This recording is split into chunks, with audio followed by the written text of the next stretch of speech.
வணக்கம். வணக்கம். இது வடிவங்கள். வா டி வ இங் க இல் வடிவங்கள். இது முன்னாடியே நான் எல்லாம் சொல்லி கொடுத்துட்டேன். இப்போ திரும்ப எழுத்து கூட்டி படிக்கலாம். தட்டையான. இது தட்டையான பொருட்கள் என்ன செய்யும்? சறுக்கும். என்னென்னலாம் சறுக்கும் சொல்றோம். இது வளைவான பொருட்கள் உருளும். சரியா? இது சறுக்கும், இது உருளும். என்னென்ன பொருள்? தட்டு. இது தட்டு சறுக்கும். சரியா? அடுத்தது இது புத்தகம் சறுக்கும்.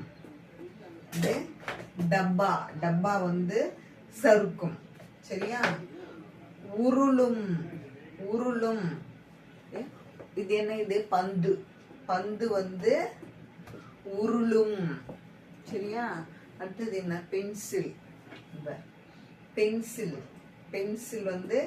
உருளும். இது வளைவா இருக்கு இல்லையா, அதனால. அடுத்தது டம்ளரும் உருண்டு தான் போகும். சரியா? அதே மாதிரி இந்த டப்பாவும் உருளும். இப்படி போட்டோம்னா அப்படியே உருளும். சரியா? சில பொருள் இப்ப இது போல தள்ளனா சறுக்கும். இது மாதிரி இப்படி வச்சு தள்ளனா உருளும். அப்ப இது மாதிரி பொருள் சறுக்கும், உருளும். ரெண்டுமே இருக்கு. அதையும் தெரிஞ்சுக்கணும். சரியா?